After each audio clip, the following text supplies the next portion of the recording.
Like, comment, subscribe, and let's do this.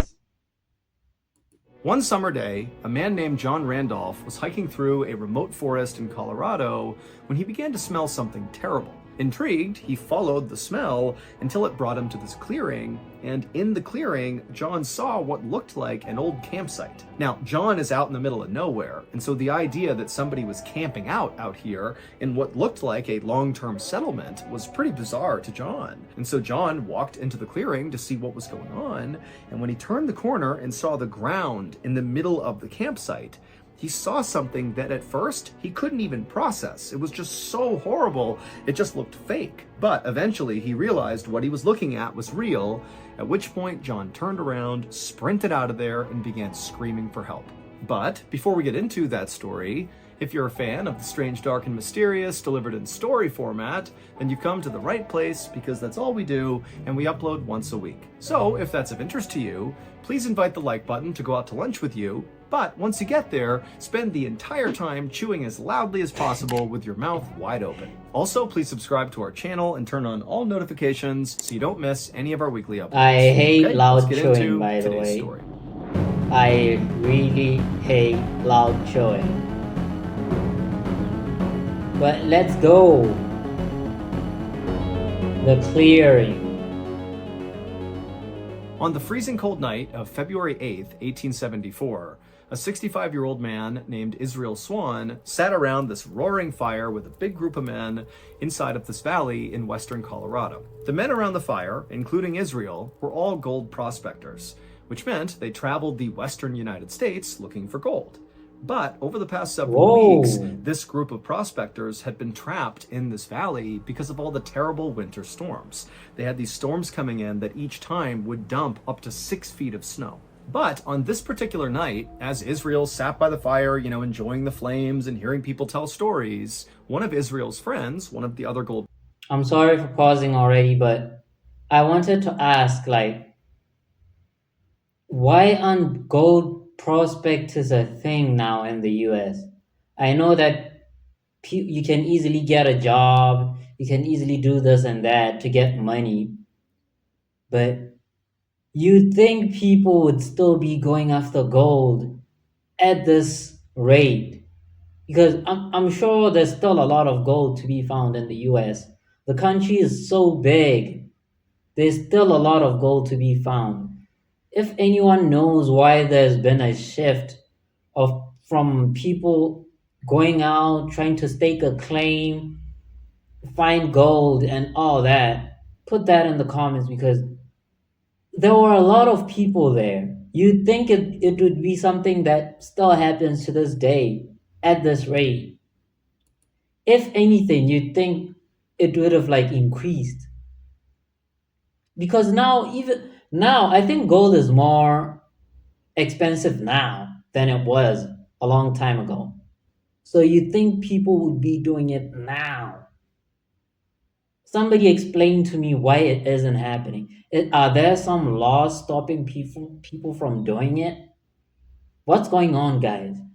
Put that in the comments and let me not keep yapping, and let's get on to the video. Including Israel, were all gold prospectors, which Look meant at they them. traveled the western United States looking for gold. But over the past several weeks, this group of prospectors had been trapped in this valley because of all the terrible winter storms. They had these storms coming in that each time would dump up to 6 feet of snow. But on this particular night, as Israel sat by the fire, enjoying the flames and hearing people tell stories, one of Israel's friends, one of the other gold prospectors, whose name was Alfred Packer, he stood up and basically pitched the whole group as to why they should come with him and leave the valley right now. Basically, Alfred told the group that, the weather is starting to turn a bit, it's not as bad anymore, the snow's starting to melt. And Alfred said, I know a pathway out of here that will take us out of this valley in just 2 weeks, and it'll bring us right to Breckenridge, Colorado, which was an area that was known by prospectors for having lots and lots of gold. And so Alfred's basically telling them, this is a win-win. We can get out of here sooner and we can get rich. After Alfred made this pitch, he sat back down and everybody just stayed quiet for a second. And Israel, he kind of looked around and watched to see if anybody would take Alfred up on his proposition. Now, Israel knew, unlike him, most of the other prospectors didn't like Alfred. They said he was lazy and difficult. But Alfred. Israel felt like that was really not the reason they did not like his friend.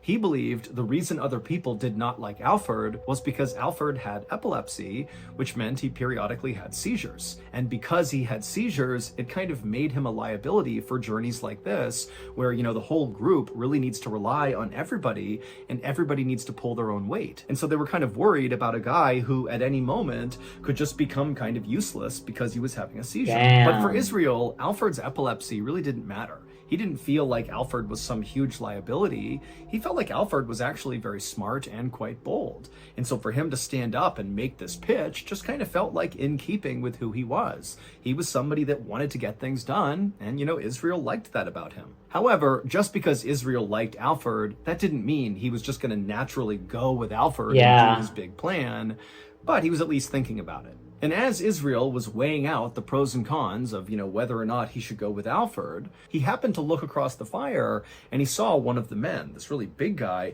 was sitting there looking really serious and just shaking his head slowly back and forth like, no, you guys can't be considering leaving early. And then the big guy stood up and he held out his hand right in front of Alfred, basically telling him, like, don't say another word. And then this guy, while still looking at Alfred, he said, if you leave right now, all of your friends will die. Damn. These big guys sat back down again, and then everybody around the fire just sat there really tense for a few seconds in total silence. The What big are you man who had just talking about? spoken was not a gold prospector. He was actually very different than the rest of the people sitting around this fire. His name was Ure, and he was a Native American chief of the Chief Tabawach Ure. band of the Ute tribe. And Chief Ure had actually saved the lives of everybody, Israel and Alfred included. Hey, the chief got that shit on though. Like, he really got it on. Look at him, It's actually bro. very different than the rest of the people sitting around this fire. His name was Ure. Look at him, bro. You cannot tell me he doesn't have it on, bro. Hey, he looks clean though. I can't even hate. He looks clean. There's some good. He looks good. But anyway, I wanted to say, like, if you're where a certain group of people live and they tell you, hey, don't do this, listen to them. Listen to them because they've lived there a lot longer than you. They know what they're talking about. So the best thing you could do for yourself is to listen to those people. They're not just going to tell you, oh, don't do this just because, Chief Ure, I think that's his name. Correct me if I'm wrong. Like, bro wouldn't just say that just to hate. What does he gain out of telling you if you leave now, all of you are going to die? So if you are in another person's environment where they live and they do everything, he probably lived there for the rest of his life. From birth up until that point, he was around there. He knows how the weather works and all that. So they probably should have listened to him. And he was a Native American chief of the Tabawach band of the Ute tribe. And Chief Ure had actually saved the lives of everybody, Israel and Alfred included, who was sitting around this fire. Because a few weeks earlier, this whole group of gold prospectors had wound up lost in this valley, which was the valley where Chief Ure lived with his tribe. Shout out And he Chief had found Ure, them man. stumbling around on the brink of death with all the snow coming down. And so Chief Ure and his people brought the prospectors some food and water. They helped them set up a campsite right near a river. And then Chief Ure told them to stay put in this campsite and ride out the winter. And then in the springtime, when the snow melts, it'll be safe for you all to leave. Now, at first, the gold prospectors were only thankful and just totally psyched that Chief Ure had found them and given them this campsite. I mean, I'd this be was psyched great. too. And so they had no problem agreeing to, wait until the spring to finally leave. But now, after several weeks of being kind of trapped in this camp, the whole group was really starting to get restless. They were worried if they didn't leave soon, there'd be no more gold for them to mine. And for Israel specifically, there was even more pressure on him to go out and find gold, because he had told his family that this would be his last treasure hunting adventure ever. And so he really couldn't go home empty-handed. He literally needed the gold in order to continue to survive and take care of his family. So when Alfred stood up and broke the kind of tense silence and said to Chief Ure, thank you for your concern, but I am going to leave early and I just hope others will come with me. At that point, Israel saw the conviction in Alfred, and Israel really felt like he did need to leave now. He needed to get that gold. And so Israel said, you know what? I'll go with you as well. And then after Israel said he would go, 4 other gold prospectors also volunteered to leave early with Alfred. Chief Ure could tell he was not going to change any of these guys' minds. And so even though he felt like this was a terrible idea, he shifted his focus from trying to stop them to just trying to give them as much information as he could about the area they were going to go into. And so he called all the volunteers who'd be leaving early over to him, and then Chief Ure drew a map in the dirt on the ground, and he told Alfred and Israel and the other 4 volunteers that you have to follow the river out of here. It'll bring you to this mountain range called the San Juan Mountain Range, and you cannot attempt to go over those mountains. You will not make it. You got to follow that river and go around the mountain. That's a beautiful mountain. Once you do, on the other Very side, beautiful. there will be an outpost where you can stop, get supplies, rest, and then continue the rest of the way towards Breckenridge. And then after Chief Ure had explained all this, he made sure to mark an X on his dirt map exactly where the outpost would be. And then Chief Ure just turned around and walked over to his horse and rode away. And then shortly after that, Alfred, Israel, and the rest of the gold prospectors also turned in for the night. The next morning, Israel, Alfred, and the other 4 volunteers who were going to be going on this journey, they got up early and began packing up their stuff. And as they did, one of the other gold prospectors who had not volunteered to go with them, who would be staying in the valley until the springtime, he actually came forward and said he would help them carry their supplies as far as he could go, using his horse. But at some point he would need to stop, drop off their stuff, and then they would be on their own. And so the men were very thankful about this. And so shortly after eating breakfast, they were all ready to go, and they hit the trail. As Israel and the rest of the prospectors began to hike their way up and out of the valley, they began to see off in the distance the huge jagged mountains of the San Juan mountain range, but they were careful to kind of veer closer to the north to stay along that river path because they knew they were not supposed to go up and over the mountains. And as Israel trudged through the snow in a line of men, he held on to a coffee pot, a metal coffee pot that he kept hot coals inside of. This not only kept his hands warm, but also if he ran out of matches, he could easily start a fire using the coals. That's smart. It's a trick he had learned. And so as That's he's clutching smart. this magnificent warm coffee pot in the freezing cold weather, Israel heard someone walking up behind him, and so he turned around and he saw it was Alfred. And he looked totally miserable, way more miserable than Israel was. And so without even thinking about it, Israel just handed off his warm coffee pot to Alfred. And Alfred took it and clutched it and was obviously so thankful. Now, none of these gold prospectors had struck it rich. They were all basically poor. But of all these gold prospectors, Alfred really had the least of all of them. And as a result, Israel kind of felt protective of Alfred. And also, Alfred was half the age of Israel. Alfred was 30 years old. And so Israel kind of viewed Alfred as like a lost kid trying to find his way. Alfred had also confided in Israel that when the Civil War broke out in the United States, Alfred had attempted to join the Union Army on 2 different occasions because he wanted to fight the slave-holding Confederate Army. But in both cases, they kicked Alfred out for his epilepsy. But that had not stopped Alfred from tattooing on his arm his battalion information and his name. And unfortunately, because Alfred could not read or write, he misspelled his name when he gave it to the tattoo artist. And so when he got the tattoo, it did not say Alfred for his first name. It said Alfred, A-L-F-E-R-D. And from that point on, that was his name. Because I was really wondering why his name is Alfred. I've never heard of an Alfred ever. So I thought they were just trying to be unique, but turns out it was just a mistake because the guy couldn't read or write.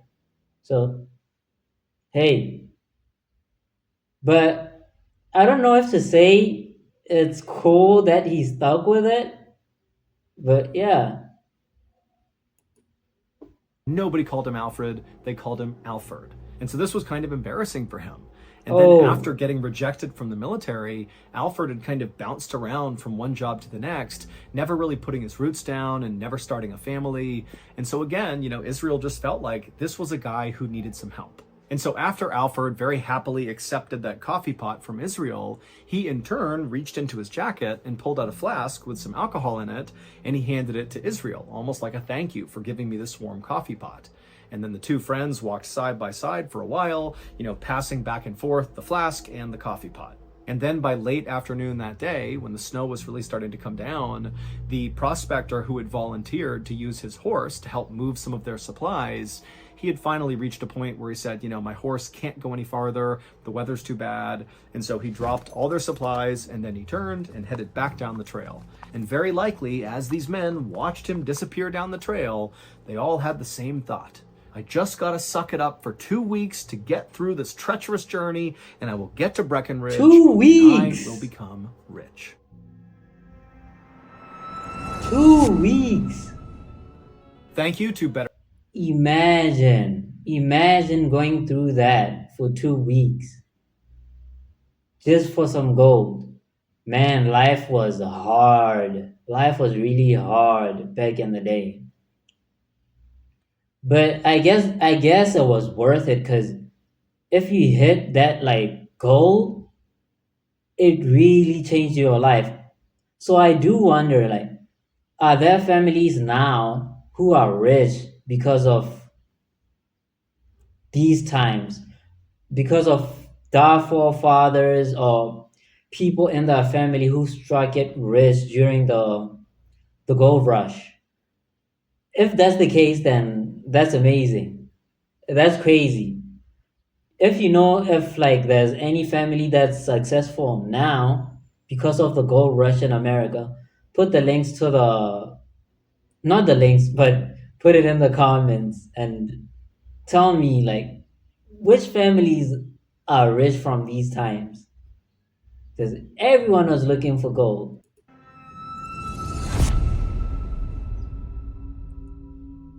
2 weeks would pass by, and Alfred, Israel, and the other four prospectors did not show up at that outpost Oh that Chief Uray had shit. pointed out, which was on the other side of the San Juan Mountains. That was going to be their first official stop before they continued the rest of the way to Breckenridge. And then another 2 weeks went by, and still they did not show up at the outpost, and they didn't show up at any of the other camps in the surrounding areas. Now, Alfred's big plan for this group was really dependent on the weather holding up.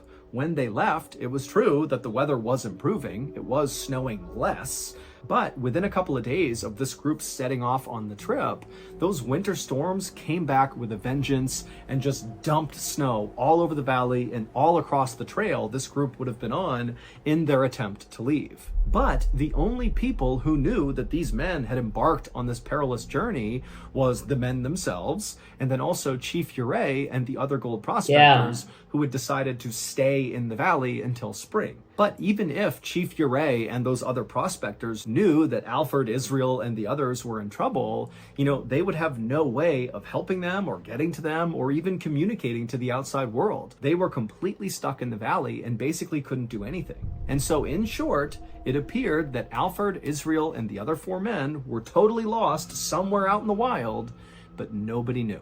But that would all change on April 16th, 1874, roughly 2 months after Israel, Alfred, and the others had Two begun what was months. supposed to be a 2-week-long journey. That morning, a group of officials who manned the outpost that Israel and Alfred and the others were supposed to go to, they were having breakfast in one of the outpost's little log cabins. And as they're eating and talking to each other, suddenly from behind them, the door to the cabin flies open, and these officials, they turn around and they see standing in the doorway is this totally disheveled looking guy with Isn't long that hair that's sticking up in Alfred? the air and a huge bushy beard. And in one hand, he's got a rifle, and in the other hand, he's got a metal coffee pot.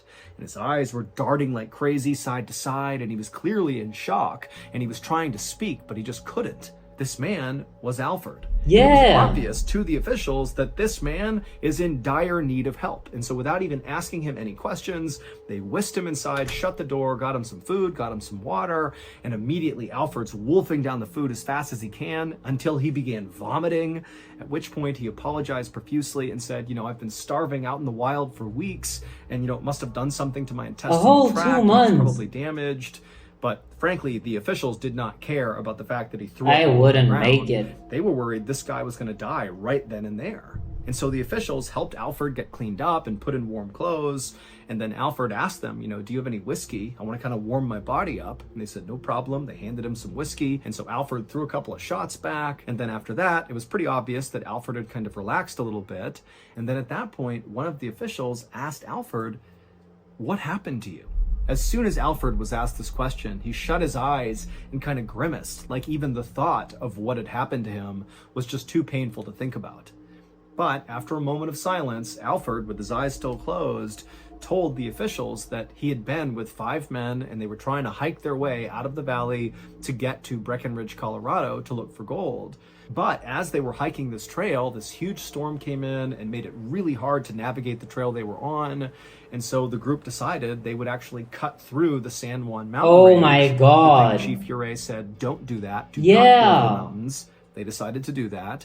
But as they were traversing these treacherous And kids, this is why you listen to people who live in a certain area. When they tell you, don't do this, why would they lie to you? There's no reason for him to lie to you. Don't do it. They know what they're talking about. Now look at them. Look at what happened. A whole 2 months in the wild. What did he even eat? What was he surviving on? Are there any animals in the winter? mountains, it was clear that Alfred was just not keeping up with the group. And so unfortunately, they made the decision to leave Alfred behind to die. And he knew he was being abandoned to die. And so he had to watch as his 5 friends, disappeared into the snow. But amazingly, Alfred did not die. Instead, he would spend the next nearly 2 months stumbling through the snowy forest, having no idea where he was going, eating roots and flowers and looking for shelter any chance he got. But the thing that really allowed him to survive out in the wild was when he was abandoned by the 5 others, he was in possession of that coffee pot that had the coals inside of it. And so at night, he was able to start fires. And then also at one point, he was so hungry that he cooked his leather shoes in the fire and ate them because, again, this guy is starving.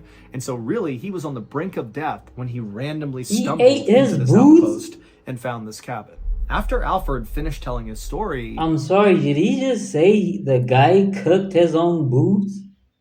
...disappeared into the snow. But amazingly, Alfred did not die. Instead, he would spend the next nearly 2 months stumbling through the snowy forest, having no idea where he was going, eating roots and flowers and looking for shelter any chance he got. But the thing that really allowed him to survive out in the wild was when he was abandoned by the 5 others, he was in possession of that coffee pot that had the coals inside of it. And so at night, he was able to start fires. And then also at one point, he was so hungry that he cooked his leather shoes in the fire and ate them because, again, this guy is starving. And so really, he was on the brink of death when he randomly stumbled into this outpost and found this cabin. After Alfred finished telling his story, the officials were just totally shocked and silent. And Alfred eventually would ask them a question. He would say, "Have any of my men come through here? Did anybody else survive?" And they would say, "No, it's only you. We have not seen anybody else." Now, the officials did not send out a search party right away, mostly because it seemed kind of obvious that Alfred's men were likely dead by this point. Yeah. It's been 2 months since they started that journey. 2 months is too long. The chances are just not good that they have survived. But even if these other men were not dead yet, the officials had no idea where to begin their search. They knew that if they actually wanted to go looking for these guys, they would need Alfred to lead the search because he's the only one who knows where they could be. But Alfred was not healthy enough to go out in the wild and lead a search. And so for several weeks, Alfred just stayed in the outpost, resting and recovering. And then finally, when he was healthy enough, he would go out and lead a search party to go find the missing men. But unfortunately, he couldn't find anything. And so it wasn't until that summer, when all the snow had finally melted, that the mystery was finally solved about what happened to those other men. On August 20th, 1874, a traveling artist named John Randolph was hiking through a forest in western Colorado, roughly in the area where those other prospectors would have been walking on their attempt to leave the valley. And as John Randolph was walking through that area, he began smelling this horrible smell. And so John followed the smell until it brought him to this clearing, and then in the clearing was what looked like an old beat-up campsite. And so, being curious, John walked into the clearing to see who was in this campsite, but when he turned the corner and saw what was on the ground in the middle of this campsite, he froze, because on the ground in the middle of this campsite were 5 dead men, all lying perfectly in a row. They were the source of the terrible smell. And right away, even though John was in shock from what he's seeing, he could tell that these 5 men did not die from something natural. One guy was missing his head altogether, and the other 4 had obvious signs of something being smashed really hard, probably repeatedly, into their heads. But that wasn't all. The other thing John immediately noticed is that the 5 bodies were in very different states of decay. 2 of the bodies were basically skeletons, but the other 3 were not. They were basically intact. Their chests had been cut and flayed open, but they all looked like they had died somewhat recently. In fact, one of the men looked so lively that it seemed like he was just sleeping, despite the gaping wound in his chest and his head that clearly indicated he was dead. Now, John wanted to turn and run away, but I'm guessing I know what happened already, but I'm going to let this play out. Like, I don't want to spoil it or ruin it, but I have an idea of what might have happened. He had this morbid curiosity. He wanted to know what he was even looking at. What happened to these guys? And so, kind of against his better judgment, he walked a little bit closer to the bodies. And when he got close enough, he noticed something else that was totally off about the scene. When he was looking down at these men, he could tell that the wounds they had sustained, especially in their chest, looked surgical, like whoever had wounded them, Hell cut no. them, had done so with an incredible amount of precision. This was not random hacks that got these guys killed.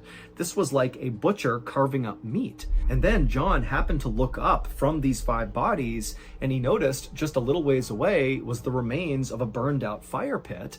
And then there was a trail that kind of led off into the woods behind the fire. And so again, John, he wants to run, but he can't help but be really curious.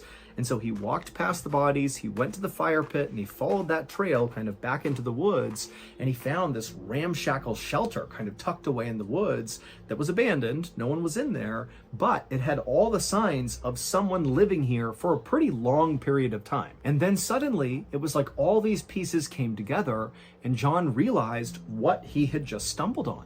Clearly, those 5 men had been murdered, and the person who murdered them was living there in this camp. And over the course of what looks like weeks or months, this person was butchering these men and then cooking their body parts over that fire and eating them. This is like a cannibal camp. And John, he's thinking, is this guy going to come back? Whoever lives here, are they coming back soon? Come on now. And so kind of in a panic, he pulled out a sketchbook, Come on now. area, and then he turned and sprinted out of there to go find help.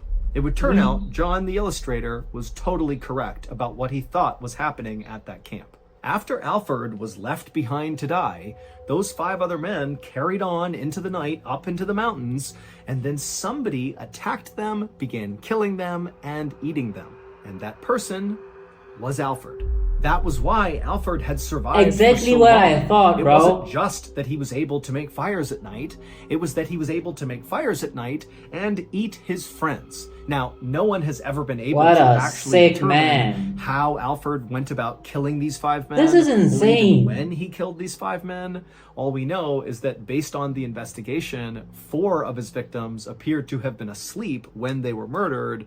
But the 5th victim, who actually was Israel, the one guy who really liked Alfred and looked out for him and was kind of like a father figure to him, he was the only one who showed signs of a big struggle before he was murdered. While Alfred denied killing all 5 of the men, he said that he basically only killed one of them and it was self-defense and somebody else killed the other 4. It was kind of confusing. What a Despite liar. those claims he had, the one Cap. thing Alfred never denied Lies. was the cannibalism.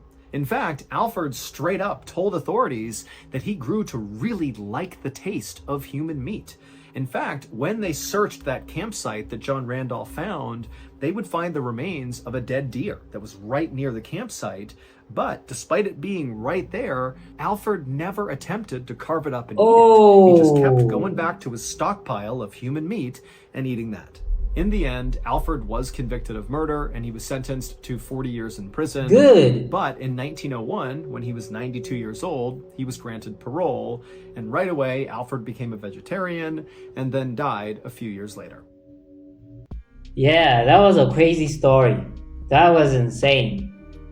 And bro, after 92 years, after being released, now he claims he's a vegetarian. When he was just bragging about now enjoying human meat. What a sick guy. And I think his name was Israel.